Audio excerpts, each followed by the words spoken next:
Muy buenas hermanos y amigos, hoy miércoles 21 de septiembre está con ustedes el profesor Ramón Romero, quien le invita a suscribirse a este canal de YouTube Ramón Romero. Dele clic a la campanita y haga que otros también se suscriban y de esa forma llevaremos el Evangelio del Reino por este medio.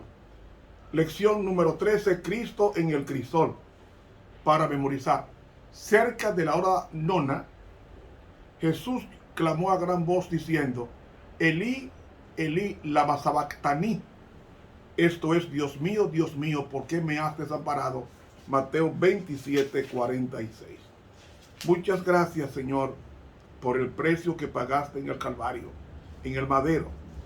Muchas gracias, Señor, porque ahora el cielo está abierto a nuestras súplicas sinceras y tú nos mandas tu luz para que no caigamos ni en la tentación, ni seamos tampoco desorientados por el pecado. Ayúdanos en Jesucristo nuestro Señor. Amén. Para hoy miércoles, el Dios crucificado. Partimos de esta premisa: Dios es vida. Dios no tiene vida, es vida. Él lo dijo: yo soy la resurrección y la vida. Entonces, si Dios es vida, ¿cómo muere? Mis hermanos, para Dios morir, tuvo que humanarse. Esa combinación de la divinidad con la humanidad no lo puede explicar nadie. Y Cristo vino como hombre a la tierra, con la ley de la herencia de morir, porque era descendiente de Adán. Aunque él no tenía inclinación al pecado, por nosotros se hizo pecado, es decir, pagó por nosotros la culpa de un pecado que él no cometió. Entonces, ¿qué hizo el Padre?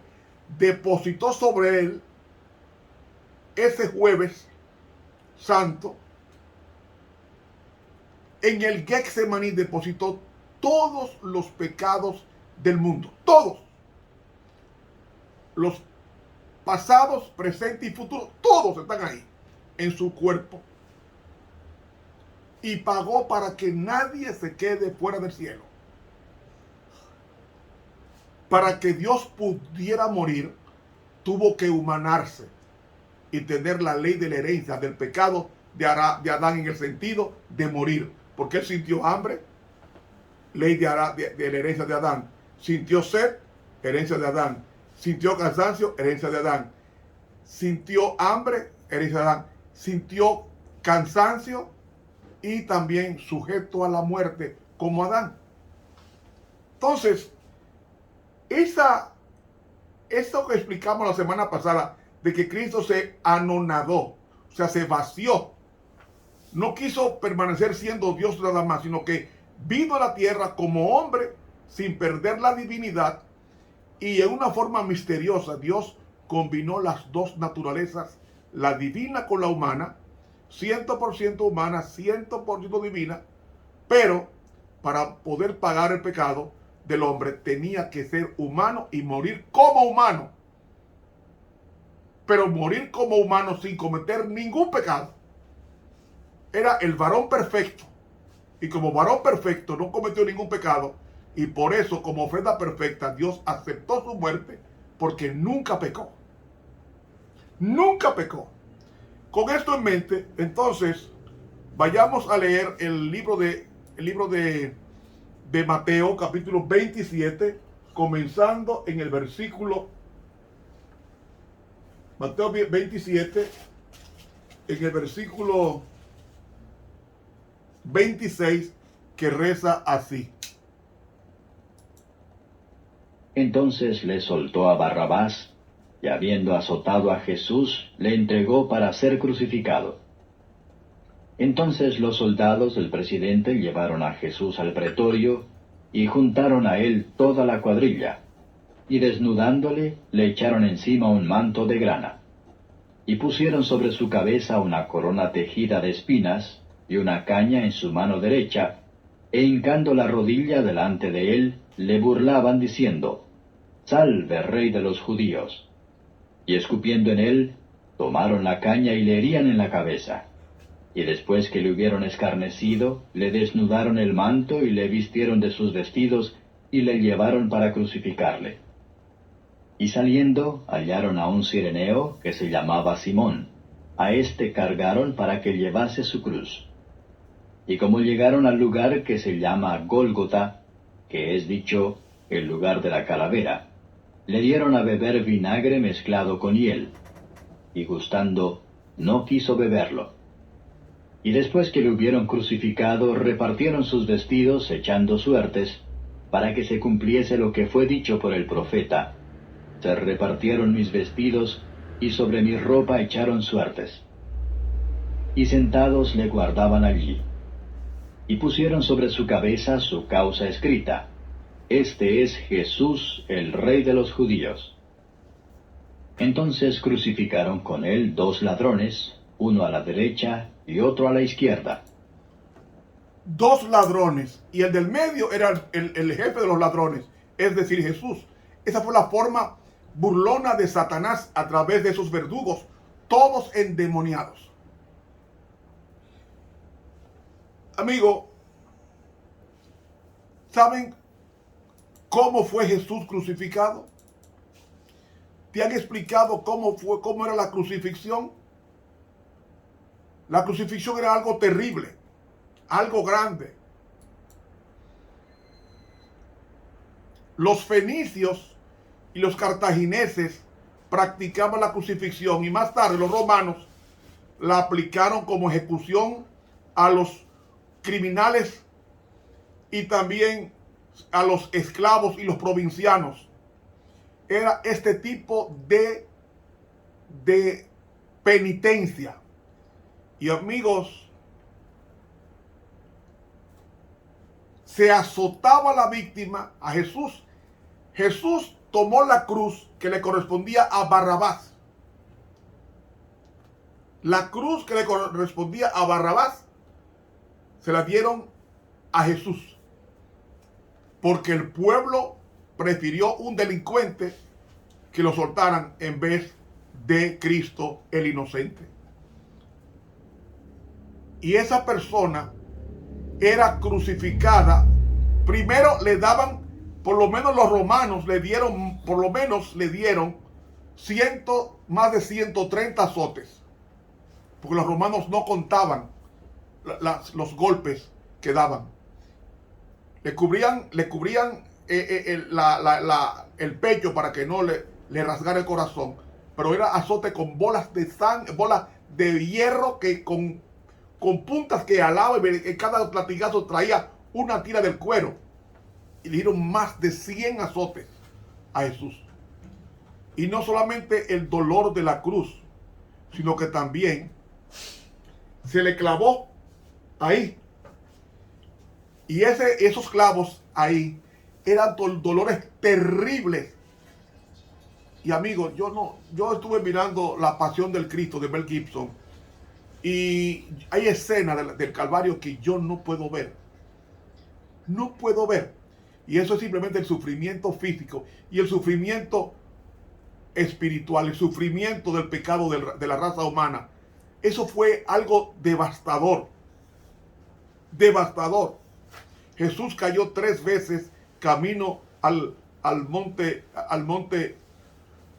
donde fue crucificado, en el Gólgota. Le dieron a beber droga y él escupió. Prefirió no amortiguar el dolor, sino sufrir solo, sin un calmante, para pasar solo, como dice la Biblia, pisar el lagar solo. Y él mismo, cuando se produce como era día próximo a la Pascua, día de fiesta, se golpeaba, le rompían las rodillas para acelerar la muerte. Y a los 2 ladrones hicieron lo mismo, pero cuando fueron donde Jesús, ya Jesús había muerto. El corazón le explotó. de tanto sufrimiento, le explotó el corazón. Pero al Cristo decir consumado es, en ese instante, quien nos representaba en el cielo, llamado Satanás, fue expulsado definitivamente, y ahora nuestro representante es Cristo. Con relación a esto, la sierva de Dios escribió lo siguiente, citamos: dice el deseado de todas las gentes lo siguiente: al entregar su propia vida, Cristo no fue sostenido por un gozo triunfante. Todo era lobreguez opresiva. No era el temor de la muerte lo que le agobiaba. No era el dolor ni la ignominia de la cruz lo que le causaba agonía inefable, porque Cristo fue crucificado desnudo.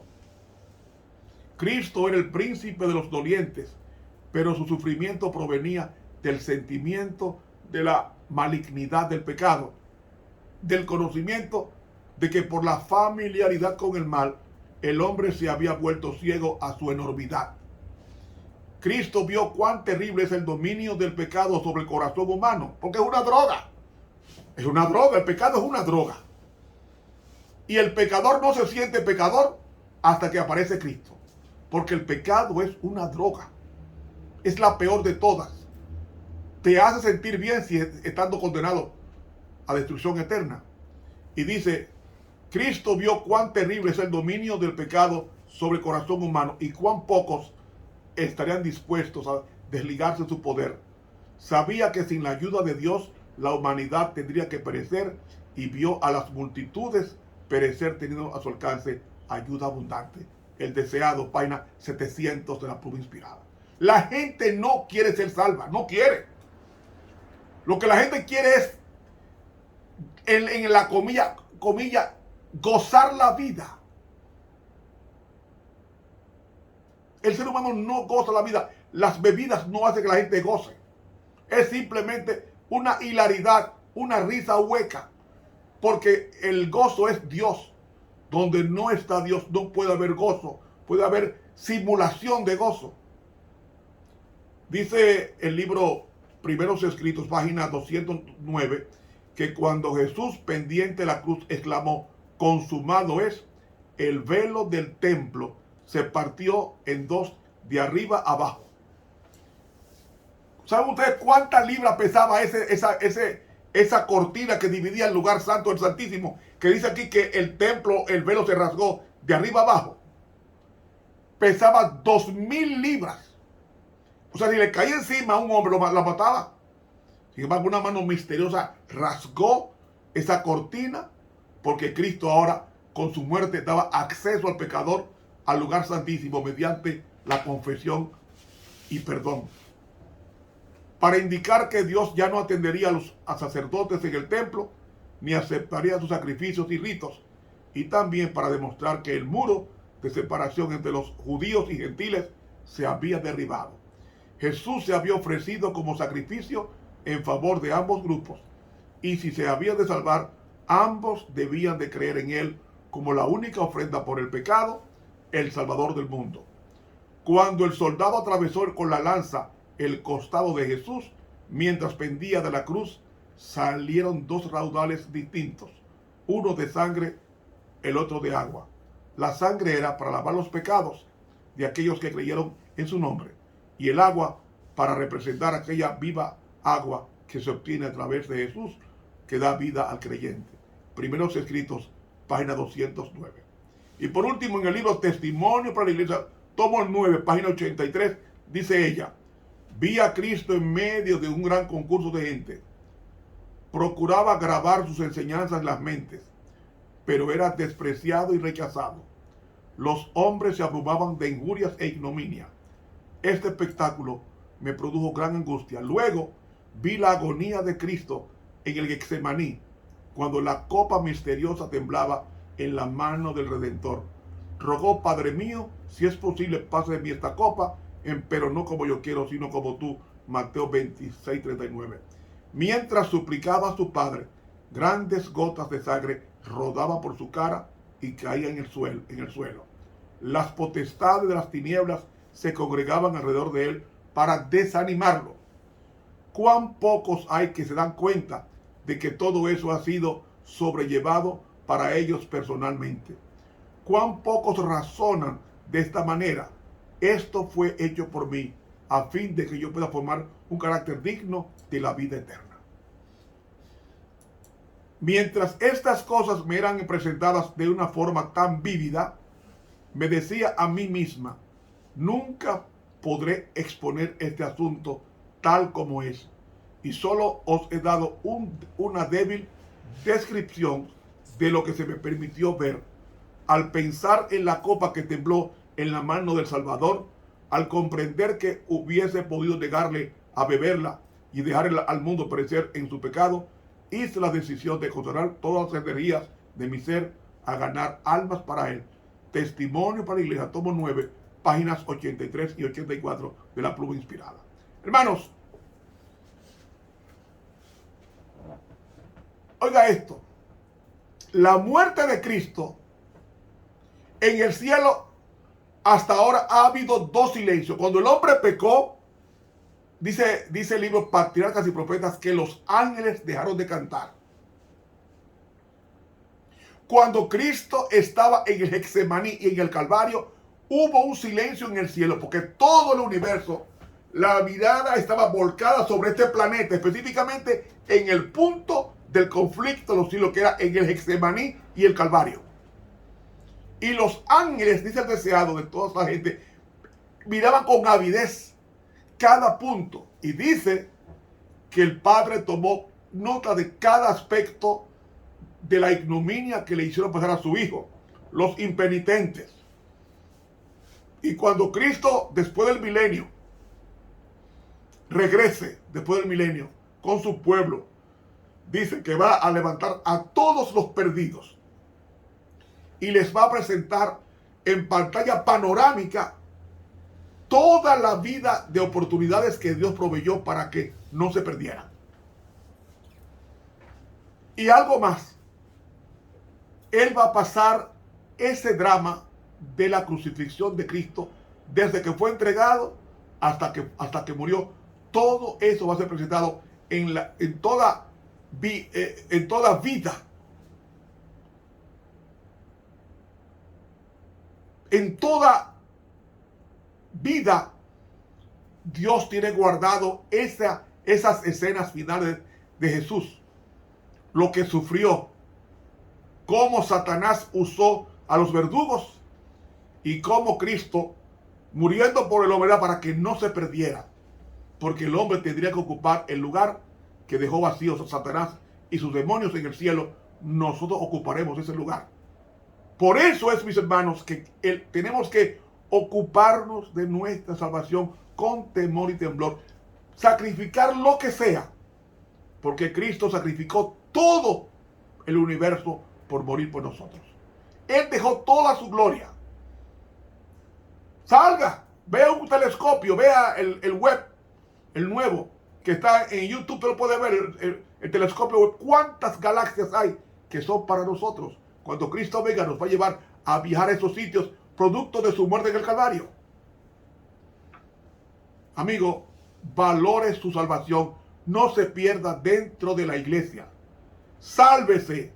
No ponga su vista en los hombres, ponga su vista en Dios, que murió por ti en el Calvario. Por eso, si tú quieres saber cuánto tú vales, vete al Calvario. Tú vales tanto que Cristo dio su vida por ti. Y no hay razón para que tú y yo nos perdamos. Confiemos en Dios, ese Dios que fue crucificado y al tercer día resucitó. Y al resucitar nos ha garantizado un lugar en su trono cuando venga por segunda vez si somos fieles. Que Dios nos bendiga. Anímate a suscribir a otros hermanos y amigos a este canal de YouTube. Para mañana, jueves, vamos a estudiar el Dios sufriente. Estuvo con ustedes el profesor Ramón Romero.